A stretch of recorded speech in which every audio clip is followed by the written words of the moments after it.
Unity Biotechnology, sebuah perusahaan rintisan bioteknologi, telah menerima dana lebih dari sekitar 100 juta dolar atau jika dirupiahkan sekitar 1,5 triliun rupiah.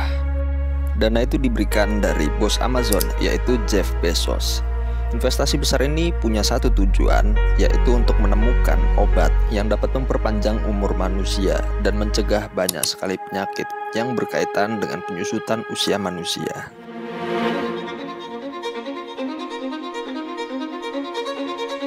Miliarder terkenal lainnya juga mengikuti langkah ini, seperti pendiri Oracle, yaitu Larry Ellison, dan pendiri Google, Larry Page. Dan timbul sebuah pertanyaan besar, apabila penelitian ini benar-benar berhasil. Dengan segudang bukti-bukti yang menunjukkan secara ilmiah bahwa dengan intervensi obat-obatan tertentu dapat memperlambat proses penuaan pada hewan dan manusia. Dan mulailah timbul sebuah pertanyaan. Apakah kita benar-benar telah menemukan legenda mata air keabadian yang dapat meningkatkan usia kita sehingga kita bisa berumur sangat panjang? Kita beralih pada konsep tentang mata air keabadian. Berbagai kebudayaan di dunia ini memiliki cerita rakyat tentang sumber mata air keabadian. Pencarian mata air keabadian di dalam mitologi Hindu digambarkan dalam cerita Amrita. Dewa-dewi dan Asura berjuang untuk mendapatkan Amrita yang dipercaya memberikan umur panjang bagi siapapun yang meminumnya. Mitos yang serupa atau mirip-mirip dikenal dalam cerita rakyat Arab dan Cina. Di Arab kita mengenal sebagai mata air Ainul Hayat, dan juga masyarakat Cina mengenal Piece of Immortality atau Elixir of Life. Dan setelah ribuan tahun berlalu, di masa modern ini apakah mitos-mitos tersebut dapat dibuktikan dengan kemajuan ilmu pengetahuan? Dan kita harus memahami bahwa penuaan adalah sebuah penyakit dan bukanlah merupakan proses alamiah yang terjadi secara normal. Siklus penuaan pada makhluk hidup dianggap sebagai bagian yang tidak dapat dihindari dari siklus kehidupan. Namun sejumlah studi ilmiah telah menemukan bahwa kerusakan DNA yang menyebabkan perubahan epigenetik atau perubahan aktivitas pada gen dan menyebabkan reaksi peradangan dan stres oksidatif atau ketidakseimbangan antioksidan dan prooksidan adalah sistem mekanisme normal tubuh yang terganggu oleh kerusakan di level sel, yang kemudian juga meningkatkan risiko penyakit terkait dengan usia seperti stroke, kanker, dan serangan jantung. Saat ilmuwan memahami konsep ini, mereka dapat dengan mudah memperpanjang atau memperpendek usia hewan di dalam percobaan di laboratorium. Misalnya pemberian obat yang dapat membuktikan bahwa obat itu dapat memperbaiki kerusakan di level DNA, seperti resveratrol atau rafficillin, dan dapat secara signifikan memperpanjang umur hewan percobaan dan mencegah atau memperlambat perkembangan sejumlah penyakit yang disebabkan oleh penuaan. Sebaliknya, hewan yang diuji coba dapat lebih cepat menua jika diberi zat seperti hidrogen peroksida atau doxorubicin yang terbukti dapat menurunkan fungsi sel dan kemampuan mereka untuk memperbaiki diri atau regenerasi. Dan dua obat tersebut selain membuatnya tidak dapat berfungsi secara normal, sel yang telah terkena reaksi dari kedua obat-obatan tersebut mengeluarkan molekul yang berbahaya yang disebut dengan SASP atau Sensors Associated Security Prototype atau disebut dengan ini. Kemudian masuk ke dalam darah dan menyebar ke seluruh tubuh. Dan hal ini yang membuat sel lebih cepat menua, dan molekul SASP yang dikeluarkan dari hati dapat pergi ke jantung dan juga pergi ke otak dan dapat merusak sel-sel di dalam jantung dan juga di dalam otak. Sel-sel yang menua ini disebut sebagai sel zombie atau sel sensus karena mereka telah kehilangan banyak fungsi dan merusak jaringan sel yang lain. Zat senolitik untuk anti penuaan yang diciptakan ilmuwan sekarang dapat membuat obat yang dapat menghancurkan atau mengurangi sel-sel zombie. Obat ini bekerja dengan cara mengaktifkan jalur kematian sel yang memungkinkan sel zombie mati, kemudian diserap dan dikeluarkan oleh tubuh.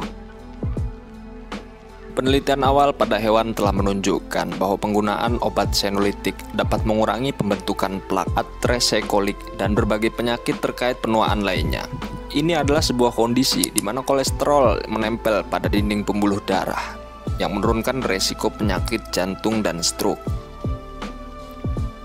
Obat senolytik juga dapat mengurangi perkembangan penyakit Alzheimer dengan mengurangi jumlah sel zombie di dalam otak. Selain itu, obat senolytik juga dapat menghentikan perkembangan dan memperbaiki fibrosis paru-paru yang merupakan kondisi di mana jaringan paru-paru menebal dan mengeras sehingga tidak dapat berfungsi secara normal. Dan sejumlah hewan yang diuji coba dengan diberi obat senolytik menunjukkan efek penyembuhan di berbagai organ dan memiliki umur sekitar 30% lebih panjang dan kemungkinan mati hingga 65%, sedikit berkurang dari kisaran angka 95%. Hewan uji coba tersebut jelas menjadi subjek penelitian eksperimental yang sangat menarik, sebab obat senolytik juga dapat menjadi cara baru untuk mencegah atau menunda kematian akibat penyakit atau usia. Berdasarkan temuan yang didapatkan dalam penelitian, lebih dari 20 peserta diuji klinis dengan terapi senolytik yang hari ini telah selesai. Dan kita mendapatkan kesimpulan bahwa obat ini aman dan dapat ditoleransi dengan baik di dalam uji klinis fase 1 yang melibatkan 12 pasien fibrosis paru-paru.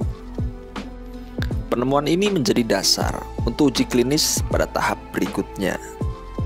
Dan baru-baru ini, Unity Technology baru saja menyelesaikan beberapa uji klinis yang disebut dengan BEYOLD dan ENVISION. Studi ini adalah uji klinis fase kedua atau uji efek samping untuk melihat bagaimana obat semiotik berdampak pada pasien yang mengalami gangguan penglihatan akibat dari penyakit yang disebabkan oleh penuaan yang disebut dengan AMD. Obat senolytik mungkin aman dan dapat meningkatkan penglihatan pasien. Menurut penelitian ini, dengan hasil yang positif, Unity Technology akan melanjutkan penelitian ini pada pasien AMD untuk uji klinis fase ketiga yang menguji keamanan dan keampuhan obat. Dan yang menjadi pertanyaan yang paling ultimate atau pertanyaan yang terakhir adalah, apakah bisa kita tidak pernah menua?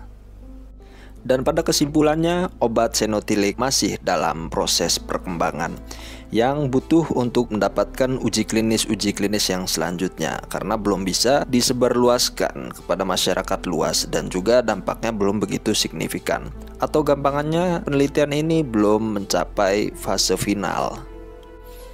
Maka dari itu kita simpulkan bahwa obat untuk memperpanjang umur masih belum ditemukan.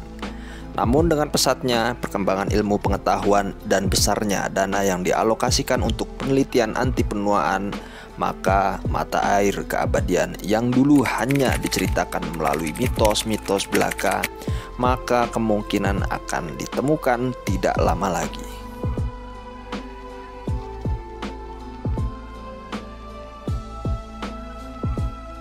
Dan tentu saja hal ini tidak asing apabila kita adalah mayoritas masyarakat muslim.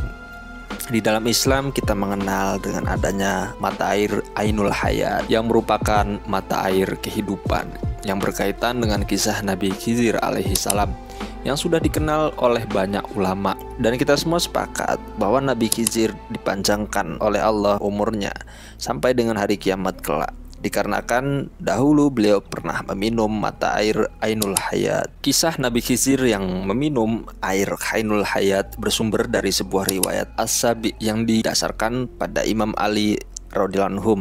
Pada riwayat tersebut diceritakan tentang keagungan Raja Iskandar Zulkarnain.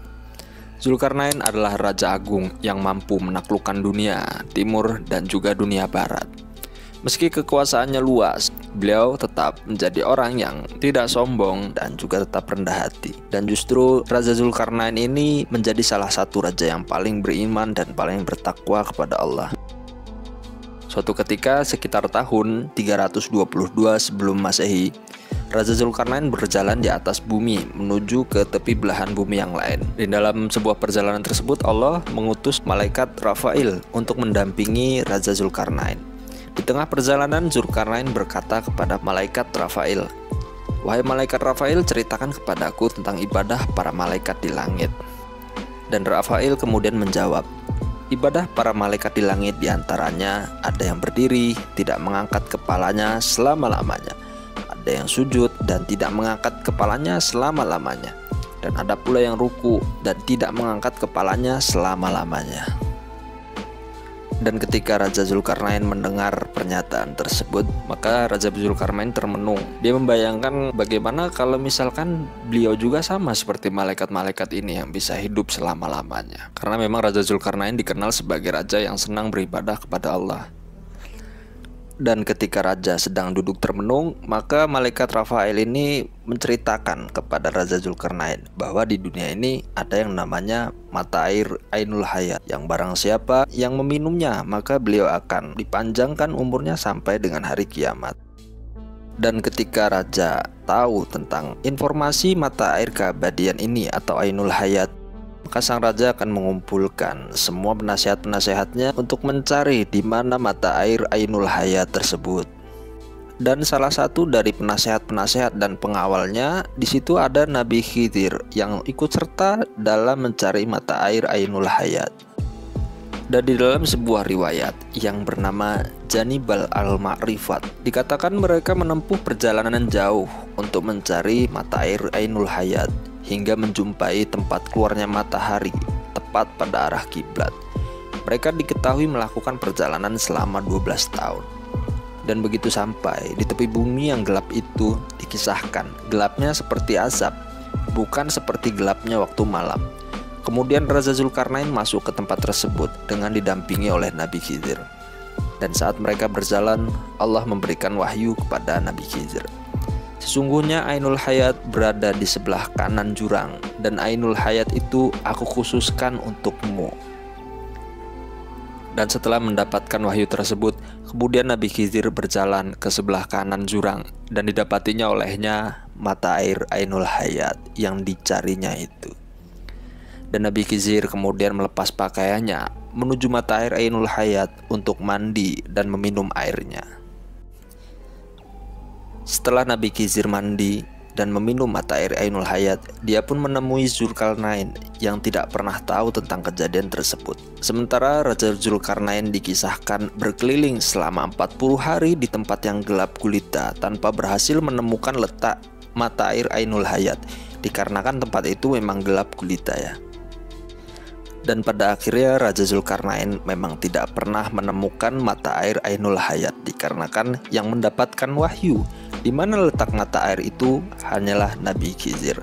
Meskipun Raja Zulkarnain sudah berada di tempat di mana tempat ini menjadi tempat terbitnya matahari, dan disitulah letak mata air Ainul Hayat. Dan disitu cerita asal muasal mengapa Nabi Khidir bisa hidup sampai dengan hari ini. Terima kasih buat kalian yang sudah menonton video ini sampai dengan detik ini. Jika ingin saya buatkan video yang serupa, boleh request di kolom komentar. Semoga kita adalah orang-orang yang termasuk ke dalam golongan ahli ibadah dan juga termasuk orang yang ahli surga.